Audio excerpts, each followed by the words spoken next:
السلام علیکم ورحمۃ اللہ وبرکاتہ۔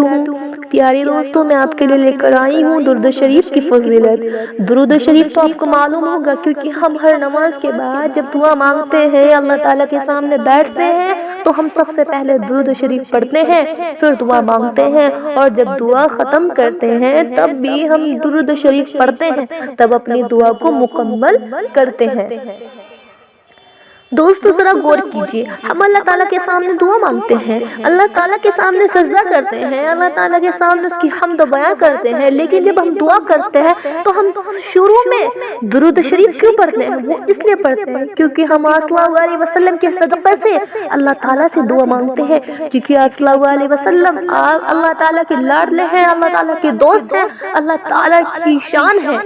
کیونکہ اللہ تعالیٰ نے قرآن میں موسیٰ کا نام ایک بار لیا، یحییٰ کا نام ایک بار لیا، عیسیٰ کا نام ایک بار لیا، ابراہیم کا نام ایک بار لیا، اسماعیل کا نام ایک بار لیا، ہارون کا نام ایک بار لیا، یعقوب کا نام ایک بار لیا، سلیمان کا نام ایک بار لیا۔ غرض یہ کہ تمام پیغمبروں کے نام صرف ایک بار لیا، لیکن آپ صلی اللہ علیہ وسلم کا نام ہر قرآن میں اپنے ساتھ اللہ تعالیٰ نے محمد کا نام ضرور لیا، کیونکہ جہاں اللہ آتا ہے وہاں محمد آتا ہے۔ اللہ تعالیٰ نے انگن ناموں سے محمد کو پکارا ہے۔ اللہ تعالیٰ کے نام بھی 99 ہے اور محمد کے نام بھی 99 ہے۔ ذرا غور کیجئے کہ اللہ تعالیٰ اپنے حبیب سے کتنی محبت کرتے ہیں۔ اگر ہماری اتنی گناہ ہے، ہم گناہ میں بالکل مبتلا ہیں، ہم سوچتے ہیں کہ ہم اپنے گناہ کس طرح معاف فرمائیں، ہم اتنے گناہ میں لتڑے پڑے ہیں، لیکن اگر ہم آپ صلی اللہ علیہ وسلم پر درود شریف بھیجیں گے صبح شام، تو اللہ تعالیٰ نے خود فرمایا کہ اگر میرے بندہ میرے حبیب کے اوپر ایک بار درود بھیجے گا تو میں اس کے 70 درجات بلند فرما دوں گا، 10 نعمت نازل فرما دوں گا، اس کے گناہ معاف فرما دوں گا، اگر چاہے کہ اس کے گناہ سمندر کے جھاگ کے برابر کیوں نہ ہو۔ دوستو اب تو پتہ ہی چل گیا ہوگا کہ درود شریف کی کتنی بڑی فضیلت ہے، کتنا بڑا اس کی شان ہے، کتنے بڑا اس کا درجہ ہے۔ دوستو چلو میں آپ کو درود شریف کے بارے میں ایک واقعہ بتاتی ہوں، ایک بیان بتاتی ہوں کہ درود شریف کی کتنی بڑی فضیلت ہے۔ دوستو حج کا موسم چل رہا تھا، حج کا سال چل رہا تھا، ایک نوجوان حج کرنے گیا اور وہ حج کر رہا تھا۔ جب وہ طواف کر رہا تھا تو تمام تو لبیک کہہ رہے تھے، اللہم لبیک، اے اللہ میں حاضر ہوں، لیکن وہ نوجوان ہر الفاظ میں درود شریف پڑھ رہا تھا۔ جتنے ارکان ہوتے ہیں حج میں، تمام دعاؤں کو چھوڑ کر وہ درود شریف پڑھ رہا تھا۔ تو اس کے پیچھے ایک بزرگ ہستی تھی، نیک ہستی تھی، اس نے غور کیا، اس نے دیکھا کہ یہ تمام دعاؤں کو چھوڑ کر یہ درود شریف کیوں پڑھ رہا ہے۔ جب تمام ارکان پورے ہو گئے، وہ نوجوان مکہ سے نکلنے لگا تو وہ پیچھے سے آئے، اس بزرگ ہستی نے آواز لگائی، اے بیٹا یہ تو بتا تو ان پڑھ ہے، میں جب سے دیکھ رہا ہوں، جب سے تو حج کر رہا ہے، تو نے تمام دعاؤں کو چھوڑ دیا، تو ہر جگہ درود شریف پڑھ رہا ہے، کیا تیری کوئی دعا یاد نہیں ہے؟ اس نے کہا، نہیں ابا جان، میرے تمام دعا یاد ہیں، میں پڑھا لکھا ہوں، لیکن جو فائدہ میں نے درود شریف میں دیکھا وہ فائدہ میں نے کسی اور چیز میں نہیں دیکھا ہے۔ اس نے کہا کہ ایسا کون سا فائدہ دیکھا ہے تم نے جو تم نے درود شریف میں دیکھا ہے اور دعا میں نہیں دیکھا ہے؟ اس نے کہا کہ حج کا اسی طرح سال چل رہا تھا، میں اپنے ابا جان کو حج کے لیے لے کر جا رہا تھا، حالانکہ میرے ابا جان 5 وقت کی نماز کی پابندی تھے، تہجد گزار تھے، تسبیح کرتے تھے، حلقے کرتے تھے، اور ہر وقت اللہ تعالیٰ کی یادوں میں مشغول رہا کرتے تھے۔ جب میں حج کے لیے لے کر جا رہا تھا تو راستے میں میرے ابا جان کی حالت بگڑ گئی، حالت اتنی بگڑ گئی کہ اچانک سے ان کا انتقال ہو گیا تو میں سوچنے لگا کہ اب میں لوگوں کو بلاؤں اور اپنے ابا جان کو اس طرح چھوڑ کر جاؤں۔ میں نے اپنے ابا جان کے چہرے کی طرف دیکھا، یا تو میرے ابا جان گورے تھے،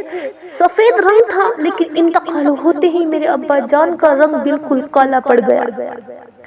میں نے چادر اٹھائی، اپنے ابا جان کے چہرے پہ چادر کو ڈھانک دیا، اس وجہ سے ڈھانک دیا، شرمندگی کی وجہ سے ڈھانک دیا کہ اگر میں لوگوں کو بلاؤں گا تو لوگ طرح طرح کی باتیں بنائیں گے اور کہیں گے کہ یہ تو نمازی تھا، یہ تو نمازی تھا، یہ تو حج کے لیے جا رہا تھا، پتہ نہیں اس نے کون سا گناہ کر رکھا تھا کہ اسے حج بھی نصیب نہیں ہوا اور مرتے ہی اس کا چہرہ کالا پڑ گیا۔ میں نے اپنے ابا جان کے چہرے پہ میں نے اپنے ابا جان کے چہرے پہ چادر کو ڈھک دیا اور ڈھکنے کے بعد ایک کونے میں بیٹھ گیا اور روتے رہا، روتے روتے میری آنکھ لگ گئی۔ جب میری آنکھ لگی تو میں کیا دیکھتا ہوں کہ ایک نورانی چہرے والا مجھے دور سے نظر آیا، جس کا چہرہ چاندی کی طرح تڑپ رہا تھا اور چمک رہا تھا اور اس کے اوپر نور اس طرح برس رہا تھا جیسے کہ آسمان سے اس کے اوپر کوئی نور ڈال رہا ہو، اور بزرگ ہستی ہے، گھنگرالے بال ہے۔ وہ میرے ابا جان کے قریب آئے اور قریب آنے کے بعد انہوں نے میرے ابا جان کے چہرے پہ سے چادر کو اتارا اور اپنے ہاتھ مبارک ان کے چہرے پہ پھیر دیا، اور پھیرنے کے بعد پھر چادر کو ڈھکا اور واپس چلنے لگے تو میں اٹھا اور میں ان کے قدموں میں گر گیا اور میں نے ان کے قدموں کو پکڑ کر پوچھا کہ آپ کون ہو؟ میں نے تو اب تک کسی کو بھی نہیں بتایا کہ میرے ابا جان کا انتقال ہو گیا۔ تو انہوں نے جواب میں دیا کہ میں محمد ہوں، میں آپ صلی اللہ علیہ وسلم ہوں، کیونکہ تمہارے ابا جان میرے اوپر روزانہ 300 مرتبہ درود شریف بھیجا کرتے تھے، 300 مرتبہ روزانہ درود شریف بھیجا کرتے تھے اور فرشتے میرے پاس لاتے تھے تو میں بہت زیادہ خوش ہوتا تھا، لیکن آج میں تمہارے ابا جان کے درود شریف کی وجہ سے تڑپ رہا تھا۔ میں نے فرشتوں سے پوچھا کہ آج وہ کہاں ہے جو میرے اوپر روزانہ 300 مرتبہ درود شریف بھیجا کرتا تھا، آج وہ کہاں چلے گئے ہیں؟ فرشتوں نے مجھے پورا حال واقعی میرے سامنے بیان کر دیا، میں خود تمہارے ابا جان کے پاس آ گیا۔ اتنے میں میری آنکھ کھل گئی۔ جب میری آنکھ کھلی تو میں کیا دیکھتا ہوں، جہاں جہاں تک میری نظر پڑ رہی ہے وہاں تک کہ مجھے آدم نظر آ رہا ہے، انسان نظر آ رہے ہیں، اور وہ سارے کے سارے میرے ابا جان کے قریب آ گئے اور میں نے پوچھا بھائی تم کون ہو؟ میں نے تو اب تک اپنے ابا جان کی انتقال کی خبر کسی کو نہیں دی ہے۔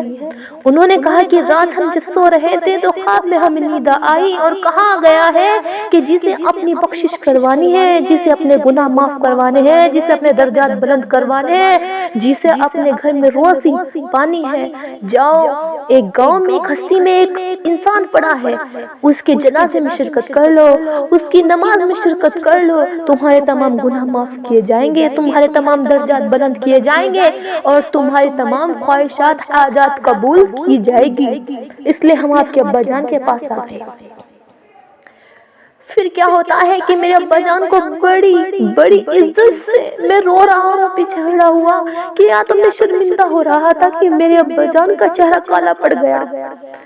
اس وجہ سے میں کسی کو نہیں بتا رہا تھا، لیکن میں کتنا گنہگار ہوں کہ میں نے اپنے ابا جان کی عبادت پہ شک کر لیا، میں نے اپنے ابا جان کی عبادت پہ شک کر لیا اور میں اس وجہ سے رو رہا تھا، لیکن آج میں اپنے ابا جان کی عبادت سے سر اٹھا کر کھڑا ہوں اور لوگ باگ میرے ابا جان کو بڑی عزت سے غسل دے رہے ہیں، بڑی عزت سے کفن پہنایا گیا، اور اتنا آدم میرے ابا جان کے جنازے میں تھا کہ پیر رکھنے کی بھی جگہ نہیں تھی۔ میرے ابا جان کو دفنایا گیا اور پھر اس کے بعد میں نے وعدہ کر لیا تھا، میں نے عہد کر لیا تھا کہ میں بھی آپ صلی اللہ علیہ وسلم کے اوپر روزانہ 300 مرتبہ درود شریف بھیجوں گا۔ ایسے کڑی وقت میں میرے حبیب نے ساتھ دیا ہے، اس طرح آدم آیا ہے، یہ کرشمہ نہیں ہے تو اور کیا ہے، یہ عظمت نہیں ہے تو اور کیا ہے، تو میں اس دن سے 300 مرتبہ درود شریف پڑھتا ہوں۔ پیارے دوستوں، اب تو آپ کو معلوم ہو گیا ہوگا کہ درود شریف کی کتنی بڑی فضیلت ہے، کتنا بڑی عظمت ہے، تو اللہ تعالی ہم تمام کو آپ صلی اللہ علیہ وسلم پر درود بھیجنے کی توفیق عطا فرمائے، اور اللہ تعالیٰ نے تو خود فرمایا جو انسان میرے حبیب کے اوپر 100 مرتبہ روزانہ درود شریف بھیجے گا تو انشاءاللہ اسے آپ صلی اللہ علیہ وسلم کی زیارت طیبہ نصیب ہوگی۔ پیارے دوستوں، اگر آپ کو میری ویڈیو اچھی لگی ہو تو پلیز ایک لائک ضرور کر دینا اور شیئر بھی کر دینا، اور اگر آپ کو دین کے معاملے میں کوئی سوال یا کوئی بات پوچھنی ہو تو پلیز مجھے کمنٹ باکس میں کر کے بتا سکتے ہیں، اور انشاءاللہ میں آپ کی تمام پریشانیوں کو دور کروں گی اور آپ کے لیے دوبارہ سے بہت اچھی والی ویڈیو لے کر آؤں گی۔ السلام علیکم ورحمۃ اللہ وبرکاتہ۔